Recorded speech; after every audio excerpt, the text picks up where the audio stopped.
ನಮಸ್ಕಾರ. ಇವತ್ತಿನ ವಿಡಿಯೋದಲ್ಲಿ ನಿಮ್ಮ ಸಂಗಾತಿ ನಿಮ್ಮನ್ನು ಕೇರ್ ಮಾಡ್ತಿಲ್ಲ ಅಂದರೆ ಏನು ಮಾಡಬೇಕೆಂಬುದನ್ನು ತಿಳಿಯೋಣ.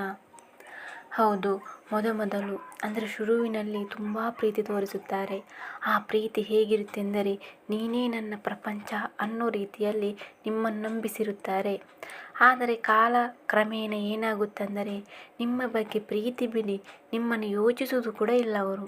ಮೊದಲು ಗಡಿ ಕಾಲ್ ಮಾಡುತ್ತಾ ಊಟ ಮಾಡಿದ್ರಾ, ಚಹಾ ಕುಡಿದ್ರಾ ಅಂತ ಪ್ರತಿ ಕ್ಷಣದ ಅಪ್ಡೇಟ್ ಕೇಳುತ್ತಾ ಇದ್ದವರು ಈಗ ಏನೂ ಕೇಳಲ್ಲ.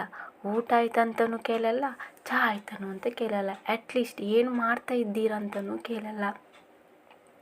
ನಿಮ್ಮ ಬಗ್ಗೆ ಚಿಂತೆ ಮಾಡದೆ ಅವರಾಯಿತು, ಅವರ ಫೋನ್ ಆಯಿತು, ಹಾಗೆ ಅವರ ಫ್ರೆಂಡ್ಸ್ ಜೊತೆ ಟೈಮ್ ಪಾಸ್ ಮಾಡ್ತಾರೆ ಹೊರತು ನಿಮ್ಮ ಬಗ್ಗೆ ತಲೆ ಕೆಡಿಸಲ್ಲ.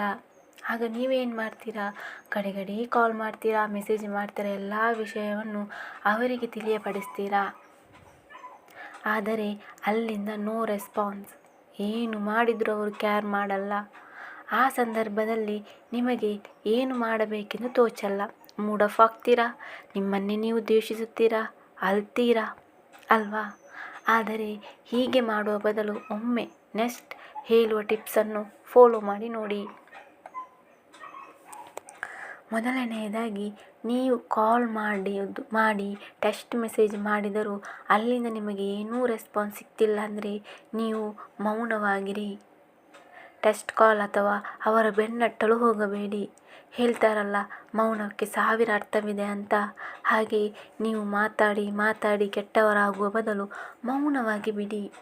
ಹೌದು, ಇದು ಅವರಿಗೆ ಸರಿಯಾದ ಉತ್ತರ. ನಿಮಗೆ ನೀಡಿದೆಯಾ ಆವಾಗ ಮಾತಾಡಿ, ಇಲ್ಲಾಂದರೆ ಅವರು ಹೇಗೆ ನಿಮ್ಮನ್ನು ಅವಾಯ್ಡ್ ಮಾಡ್ತಾರಾ ಹಾಗೆ ನೀವು ಕೂಡ ಅವಾಯ್ಡ್ ಮಾಡಿ. ಆದರೆ ಇದು ಹೇಳಲು ನನಗೆ ಸುಲಭ, ಅನುಭವಿಸಿದವರಿಗೆ ಗೊತ್ತು ಅದರ ನೋವು. ಆದರೆ ಏನು ಮಾಡುವುದು? ಅವಾಯ್ಡ್ ಮಾಡಿ, ದೂರ ಮಾಡಿ, ನಿಮ್ಮನ್ನು ನೆಗ್ಲೆಕ್ಟ್ ಮಾಡಿದ ಆ ವ್ಯಕ್ತಿಯೇ ಚಿಂತೆಯಿಂದ ಇಲ್ಲದೆ ಆರಾಮವಾಗಿರುವಾಗ ನೀವು ಮಾತ್ರ ಅಳ್ತಾ ಚಿಂತೆ ಮಾಡುತ್ತಾ ನಿಮ್ಮ ಆಯುಷ್ಯದ ಒಂದು ದಿನವನ್ನು ಹಾಳು ಮಾಡುವುದಲ್ಲದೆ ಆರೋಗ್ಯವನ್ನು ಯಾಕೆ ಕೆಡಿಸಿಕೊಳ್ತೀರಾ? ಮೌನವಾಗಿ. ಒಂದು ವೇಳೆ ನಿಮ್ಮನ್ನು ಮದುವೆ ಆದ ನಂತರ ನಿಮ್ಮನ್ನು ಕೇರ್ ಮಾಡದಿದ್ದಾಗ ಕೂಡ ನೀವು ಮೌನವಾಗಿ, ನೀಡ್ಸ್ ಇದ್ದಾಗ ಮಾತ್ರ ಮಾತಾಡಿ. ನೀವೆಷ್ಟೇ ಕೇರ್ ತಗೊಂಡ್ರು, ಕಾಲ್ ಮಾಡಿದ್ರು ಅವರು ಮಾತ್ರ ನಿಮ್ಮನ್ನು ಕೇರ್ ಮಾಡ್ತಾ ಇಲ್ಲ ಅಂದಾಗ ನೀವು ಮಾತ್ರ ಯಾಕೆ ಮಾತಾಡಿ ಪ್ರೀತಿಗಾಗಿ ಬೇಡಿ ನಿಮ್ಮ ರೆಸ್ಪೆಕ್ಟನ್ನು ಕಳೆದುಕೊಳ್ತೀರಾ ಅಲ್ವಾ? ಸ್ವಲ್ಪ ಯೋಚಿಸಿ. ನೀವು ಮೌನವಾದಾಗ ಅಥವಾ ಅವರ ಬಗ್ಗೆ ವಿಚಾರಿಸಿದಾಗ ಅವರಿಗೆ ಏನೋ ಕಳ್ಕೊಂಡನಲ್ಲ ಅನ್ನೋ ಫೀಲ್ ಬರಬಹುದು, ಅಥವಾ ನಿಮ್ಮನ್ನು ಏನಾಯಿತು ಅಂತ ವಿಚಾರಿಸಲೂಬಹುದು. ನೀವು ಮೌನವಾಗಿ ಅವರ ವಿಷಯಕ್ಕೆ ತಲೆ ಹಾಕದ ಸಮಯದಲ್ಲಿ ಕೂಡ ಅವರು ಏನು ವಿಚಾರಿಸದಿದ್ದರೆ ನೀವು ಇನ್ನೂ ಕೂಡ ಮೌನವಾಗಿ. ಆರ್ಗ್ಯೂ ಮಾಡಲಿಕ್ಕೆ ಹೋಗಬೇಡಿ. ನಿಮ್ಮ ಮೌನ 1000 ಉತ್ತರ ಕೊಡುತ್ತೆ ಆ ವ್ಯಕ್ತಿಗೆ. ಆ ವ್ಯಕ್ತಿ ಅರ್ಥ ಮಾಡಿಕೊಂಡ್ರೆ ಮಾತ್ರ. ಎರಡನೆಯದಾಗಿ, ನೀವು ಇಷ್ಟಪಡುತ್ತಿರುವ ವ್ಯಕ್ತಿ ನಿಮ್ಮನ್ನು ಬಿಟ್ಟು ಆರಾಮವಾಗಿ ಇರಬೇಕಾದರೆ ನೀವು ಕೂಡ ಹಾಗೆ ಅವರ ಬಗ್ಗೆ ತಲೆ ಕೆಡಿಸದೆ, ನಿಮಗೆ ಸಾಧ್ಯವಾಗದೇ ಇದ್ದರೂ ಬೇಕಂತಲೇ ನೀವು ಕೂಡ ಅವರ ಬಗ್ಗೆ ಯೋಚಿಸದ ಹಾಗೆ, ಏನೂ ಚಿಂತೆ ಇಲ್ಲದ ಹಾಗೆ ನಾಟಕ ಮಾಡಿ. ಇದು ರಿಯಲ್ ಆದರೆ ಒಳ್ಳೆಯದು, ಬಟ್ ಇದು ಹೇಳಿದಷ್ಟು ಸುಲಭವಾದ ಮಾತಲ್ಲ. ಆದರೆ ಒಂದು ಮಾತಿದೆಯಲ್ಲ, ಮುಳ್ಳನ್ನು ಮುಳ್ಳಿನಿಂದಲೇ ತೆಗೆಯಬೇಕಂತ. ಹಾಗೆ ನೀವು ಕೂಡ ಹ್ಯಾಪಿಯಾಗಿರುವಂತೆ ನಾಟಕ ಮಾಡಿ. ಅವರು ನಿಮ್ಮನ್ನು ಅವಾಯ್ಡ್ ಮಾಡಿದಾಗ ನೀವು ಕೂಡ ಅಷ್ಟೇ, ನಾನಾಯಿತು, ನನ್ನ ಲೈಫ್ ಆಯಿತು ಅಂತ ಇರಬೇಕು. ಆದರೆ ಒಂದು ತಿಳಿದುಕೊಳ್ಳಿ, ನಾವು ಯಾವತ್ತೂ ಯಾರ ಖುಷಿಗೂ ಬದುಕಬಾರದು. ಅವರು ಖುಷಿಯಾಗಿರಬೇಕು, ಇವರು ಖುಷಿಯಾಗಿರಬೇಕು ಅಂತ ಬದುಕುವುದಲ್ಲ. ನಮಗೋಸ್ಕರ ನಾವು ಬದುಕಬೇಕು, ಜೀವನ ನಡೆಸಬೇಕು. ಮೊದಲು ಹೇಗಿರುತ್ತೀರಿ ಸ್ವಲ್ಪ ಯೋಚಿಸಿ. ನಿಮ್ಮ ಸಂಗಾತಿ ಬರುವ ಮೊದಲು ಹೇಗಿರುತ್ತೀರಿ, ಆದ ನಂತರ ಆ ಪ್ರಿಯಾರಿಟಿ ಯಾರಿಗೆ ಕೊಟ್ಟಿರ್ತೀರಾ? ನಿಮ್ಮ ಸಂಗಾತಿಗೆ ಅಥವಾ ನಿಮ್ಮ ಇಷ್ಟದ ವ್ಯಕ್ತಿಗೆ ಅಲ್ವಾ? ಆದರೆ ಈಗ ರಿವರ್ಸ್ ಬನ್ನಿ. ನಿಮ್ಮನ್ನು ನೀವು ಪ್ರೀತಿಸಿ, ಮೊದಲು ಪ್ರಿಯಾರಿಟಿ ಅವರಿಗೆ ಕೊಡುವ ಬದಲು ನಿಮಗೆ ನೀವು ಕೊಡಿ. ನಿಮಗಾಗಿ, ನಿಮಗೋಸ್ಕರ ಬದುಕಿ ನೋಡಿ. ಅಲ್ಲಿ ನಿಮಗೆ ಮೋಸ ಮಾಡಿದ ವ್ಯಕ್ತಿ ಹ್ಯಾಪಿಯಾಗಿ ಜೀವನ ಮಾಡುತ್ತಾ ಇರುತ್ತಾರೆ. ಅವರೇ ಹ್ಯಾಪಿಯಲ್ಲಿರುವಾಗ ನಾವು ಏನು ತಪ್ಪು ಮಾಡದೆ ಇಲ್ಲಿ ಕೊರಗುವುದು ಸರಿನಾ? ನಿಮಗೆ ಸ್ವಲ್ಪ ನೀವೇ ಕೇಳ್ಕೊಳ್ಳಿ. ಇದು ಒಂದು ಒಳ್ಳೆಯ ಅವಕಾಶ ನಿಮಗೆ. ಇದರಿಂದ ಒಳ್ಳೆಯ ಪಾಠ ಕಲಿತು ಇನ್ನು ಮುಂದೆ ನೀವು ವ್ಯಕ್ತಿಯನ್ನು ಸೆಲೆಕ್ಟ್ ಮಾಡುವಾಗ ಮೊದಲು ನಿಮಗೆ ನೀವು ಪ್ರಯಾರಿಟಿ ಕೊಟ್ಟು ನೆಕ್ಸ್ಟ್ ನಿಮ್ಮ ಸಂಗಾತಿಗೆ ಕೊಡಿ. ಸಂಗಾತಿ ಅಥವಾ ಪಾರ್ಟ್ನರ್ ಇಲ್ಲವೇ ಫ್ರೆಂಡ್ಶಿಪ್ ಯಾವುದೇ ಆಗಿರಲಿ, ಅದು ಆಲ್ಟರ್ನೇಟಿವ್ ಆಗಿರಬೇಕು. ಅವರಿದ್ದರೂ ಒಂದೇ ಇಲ್ಲದಿದ್ದರೂ ಒಂದೇ ಅನ್ನುವ ರೇಂಜಿಗೆ ನೀವು ಲೈಫ್ ಲೀಡ್ ಮಾಡಿದಾಗ ಅವರು ಬಿಟ್ಟರು ಕ್ಯಾರ್ ಮಾಡದಿದ್ದರೂ ಅಷ್ಟು ಪೇಯ್ನ್ ಕೊಡಲ್ಲ ನಮಗೆ. ಆದರೆ ನಮ್ಮ ತಪ್ಪು ಏನು ಗೊತ್ತಾ, ಲವ್ವಲ್ಲಿರುವಾಗ ಅವರಿಗೆ ಮೊದಲು ಪ್ರಿಯಾರಿಟಿ ಕೊಡ್ತೇವೆ, ಅಲ್ಲದೆ ಅವರೇ ಪ್ರಪಂಚ ಅಂತ ತಿಳಿಯುತ್ತೇವೆ. ಆದರೆ ಅವರು ನಮ್ಮನ್ನು ಬಿಟ್ಟು ದೂರವಾದಾಗ ಏನು ಮಾಡಬೇಕೆಂದು ತಿಳಿಯದೆ ಜೀವನವಿಡೀ ಕೊರಗುತ್ತಿರುತ್ತೇವೆ ಅಲ್ವಾ.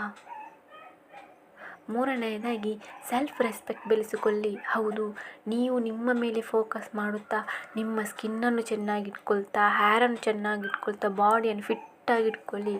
ಒಳ್ಳೆಯ ಬಿಸ್ನೆಸ್ ಸ್ಕಿಲ್ ಕಲಿಯಿರಿ. ಒಳ್ಳೆಯ ನಿಮ್ಮನ್ನು ಡೆವಲಪ್ ಮಾಡುವ ವ್ಯಕ್ತಿ ಜೊತೆ ಫ್ರೆಂಡ್ಶಿಪ್ ಬೆಳೆಸಿ. ನಿಮ್ಮನ್ನು ನೋಡಿದಾಗ ರೆಸ್ಪೆಕ್ಟ್ ಕೊಡುವ ಥರ ಇರಬೇಕೆ ಹೊರತು ನಂಬರ್ ಕೇಳುವ ಥರ ಇರಬಾರದು. ಅಷ್ಟು ಡಿಸಿಪ್ಲೈನ್ ಆಗಿ ಲೈಫನ್ನು ನೀವು ಬೆಳೆಸಬೇಕು. ಅದನ್ನು ಬಿಟ್ಟು ಅವರು ಬಿಟ್ಟರು, ಇವರು ಬಿಟ್ಟರು, ಅವರು ಬಿಟ್ಟು ಹೋದರು ಅಂತ ನೀವೇ ಕೊರಗುತ್ತಾ ಇದ್ದವರಲ್ಲಿ ಎಲ್ಲ ಶೇರ್ ಮಾಡುತ್ತಾ ನನಗೆ ಹೀಗಾಯಿತು, ಅವಳು ಬಿಟ್ಟು ಹೋದ್ಲು, ಅವನು ಬಿಟ್ಟು ಹೋದ್ನಂತ ಇದ್ದರೆ ನಿಮಗೆ ಸಮಾಧಾನ ಸಿಗುತ್ತೆ ಹೊರತು ಸೊಲ್ಯೂಷನ್ ಅಲ್ಲ. ಇದನ್ನು ಮರೆಯದಿರಿ. ನಾಲ್ಕನೆಯದಾಗಿ ಮರೆತು ಬಿಡಿ. ಆ ವ್ಯಕ್ತಿಯನ್ನು ಮಾತ್ರ ಅಲ್ಲ, ಅವರ ನೆನಪುಗಳನ್ನು, ಅವರು ಮಾತಾಡಿದ ಮಾತನ್ನು ಎಲ್ಲವನ್ನು ಮರೆತು ಬಿಡಿ. ಯಾಕೆಂದರೆ ಅವರು ಕ್ಯಾರ್ ಮಾಡ್ತಿಲ್ಲ ಅಂದ ಮೇಲೆ ಅವರು ಪುನಃ ಬರ್ತಾರೆ, ನನ್ನನ್ನು ಪ್ರೀತಿಸುವುದನ್ನು ಅನ್ನುವ ಭ್ರಮ ಬೇಡ. ಅವರು ರಿಟರ್ನ್ ಬಂದರೂ ಮೊದಲಿನ ಪ್ಲೇಸ್ ನಿಮಗೆ ಕೊಡೋಕ್ಕೆ ಆಗುತ್ತಾ? ಖಂಡಿತವಾಗಿಯೂ ಇಲ್ಲ. ಅವರ ಬಗ್ಗೆ ಕನಸು ಕಾಣುವ ಬದಲು ನಿಮ್ಮ ಜೀವನದ ಬಗ್ಗೆ ಕನಸು ಕಾಣಿ. ನನ್ನ ಜೀವನ ಹೇಗೆ ಇರಬೇಕು ಅಂತ ಕನಸು ಕಾಣಿ. ಈ ಸಮಯದಲ್ಲಿ ಅವರ ಬಗ್ಗೆ ಯೋಚಿಸಿ ಟೈಮ್ ವೇಸ್ಟ್ ಮಾಡುವ ಬದಲು ನನ್ನ ಜೀವನಕ್ಕೆ, ನನ್ನ ಉದ್ಧಾರಕ್ಕೆ ಏನು ಮಾಡಿದರೆ ಸರಿ ಅಂತ ಕಾಣಿಸುತ್ತೆ ಅದನ್ನು ಮಾಡಿ. ಹೀಗೆ ಮಾಡಿ ನೋಡಿ, ಮರೆಯೋಕ್ಕೆ ಸಾಧ್ಯವಿಲ್ಲ. ನಿಮಗೆ ಹೇಳಲು ಸುಲಭ ಅಂತ ಹೇಳುವ ಬದಲು ಒಮ್ಮೆ ಟ್ರೈ ಮಾಡಿ. ನಿಮ್ಮ ಸೆಲ್ಫ್ ಲವ್ ಇನ್ಕ್ರೀಸ್ ಮಾಡಿ ನೋಡಿ. ನಿಮ್ಮ ಗೋಲ್ ಕಡೆ ಫೋಕಸ್ ಮಾಡಿ ನೋಡಿ. ಆವಾಗ ಅವರ ನೆನಪು ಅಷ್ಟು ಕಾಡಲ್ಲ. ಬದಲಾಗುವುದು ಮಾನವನ ಸಹಜ ಗುಣ. ಪ್ರಕೃತಿ ಅಂದರೆ ನೇಚರ್ ಕೂಡ ಸಮಯಕ್ಕೆ ತಕ್ಕಂತೆ ಬದಲಾಗುತ್ತದೆ ಅಲ್ವಾ. ಮಳೆಗಾಲ, ಬೇಸಿಗೆಗಾಲ, ಚಳಿಗಾಲ ಅಂತ. ಮತ್ತು ನಾವು ಮನುಷ್ಯರು ಯಾವ ಲೆಕ್ಕ ಅಲ್ವಾ. ನಿಮ್ಮ ನೋವು, ಬೇಸರ ಕೂಡ ಕಾಲಕ್ರಮೇಣ ಮಾಯವಾಗುತ್ತೆ. ಆದರೆ ನಿಮ್ಮ ಎಫರ್ಟ್ ಇರಬೇಕು. ಏನೂ ಎಫರ್ಟ್ ಹಾಕದೆ ಕಾಲ ಮರೆಸುತ್ತೆ ಎಂದರೆ ಅದು ಸುಳ್ಳು ಅಂತ ಹೇಳುತ್ತಾ ಈ ವಿಡಿಯೋ ನಿಮಗೆಲ್ಲ ಇಷ್ಟವಾಗಿದೆ ಎಂದು ಭಾವಿಸುತ್ತೇನೆ. ಇಷ್ಟವಾದರೆ ಒಂದು ಲೈಕ್ ಮಾಡಿ ಮತ್ತು ಇದೇ ರೀತಿಯ ಹೆಚ್ಚಿನ ವೀಡಿಯೋಸ್ಗಳಿಗಾಗಿ ಚಾನಲ್ ಸಬ್ಸ್ಕ್ರೈಬ್ ಮಾಡುವುದನ್ನು ಖಂಡಿತವಾಗಿಯೂ ಮರೆಯಬೇಡಿ. ಕೇಳಿದ್ದಕ್ಕಾಗಿ ಧನ್ಯವಾದಗಳು.